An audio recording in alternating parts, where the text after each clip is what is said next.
Hi, I'm Anjali Rao in Seoul. The Simpsons, Transformers, the Pink Panther, you name it, Nelson Shin, the godfather of Korean animation, was probably behind it. This is Talk Asia. One of the world's most famous families, the Simpsons and other Springfield residents have achieved iconic status on a global scale. What's less well known is that their animated life begins here, in a nondescript office building in southern Seoul. It's the home to this man's business empire, which has pioneered cartoons and live-action effects for decades. We meet at his studio headquarters. Nelson, it's great to have you on the program today. You know, it's quite difficult to know where to begin with you because you've been responsible for so many of the world's best-loved cartoon characters. But I tell you what, let's kick things off with The Simpsons. When you took on the gig back in 1989, did you have any idea that you would end up being such an integral part of something so huge? We started off with The Simpsons Animation 18 years ago, in 1988 or 89. And in the beginning, nobody realized how big it would be. It was a Matt Groening cartoon, and Gracie Films made it into a program. Then 20th Century Fox got involved and asked me if I could make an animation out of it. At that time, I had already been working in animation for such a long time, but I didn't realize how difficult it would actually be. So I started to work on it at a very low price. But next year, after 1 year, I realized that I should have demanded more money for it. I found out later that The Simpsons had the perfect storyline, but the work was very challenging. And so now, 18 years on, does it still have the same difficulties and the same challenges? Or is it sort of a walk in the park these days? At first it was difficult because of the cultural differences between Korea and the US. A lot of the times it was tough for us to catch the actual nuances of dialogue or daily life. And is it easier these days to deal with what the Americans want?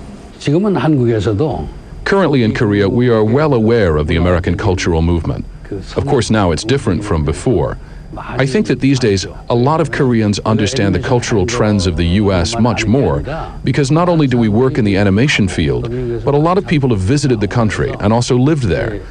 So I think that there is not much of a cultural gap anymore.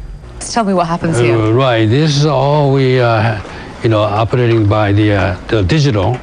So this is a scan here, black and white line, just only the line scanning.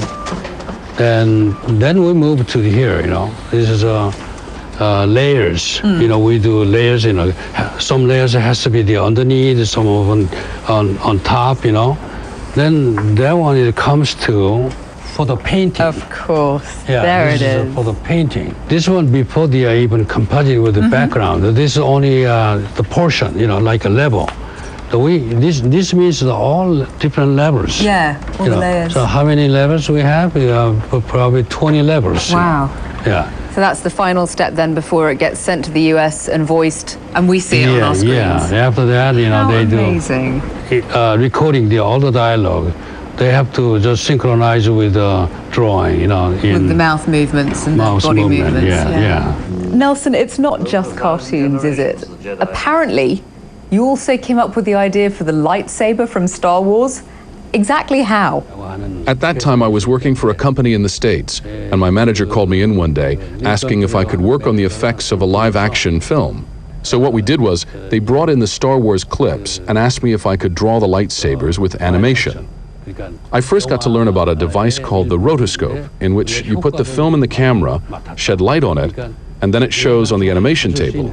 Then you trace the live-action drawing parts. People from Lucasfilms came to pick it up. I explained to them that since the lightsaber is light, and the light should look a little shaky, like a fluorescent tube, I suggested that when printing with an optical printer, one frame should be inserted so that it could be printed much lighter than the other. By that way, it would look like a fluorescent tube or a laser. I also asked them to pass on the information that when adding the sound, a degausser, which is used in deleting tapes, should be placed on top. Then this device would make a sound because it has a magnetic field, like light streaming. So that's how the lightsaber came to life. Your experience also opened the door for you to work on those marvelous Pink Panther shorts, which I still think are among the best cartoons ever made. What was it like working on something that now has such a cult following?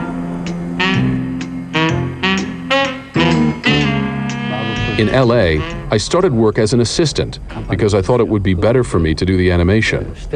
Since I came to the US, I thought I should work for famous animators, learning at the same time. I was drawing the middle part that the other animators left out. I was making enough money at the time. I don't know how these people found out, but I was offered a job with generous money from a company which was drawing the Pink Panther. The people there, after seeing my work, they asked me, "You're such a good artist. Why do you insist on doing assistant work?" And the president offered me work and told me to work on animations instead. I stayed there for 6 years and worked on Pink Panther short films and commercials as well. And Pink Panther is still a character that I'm very attached to.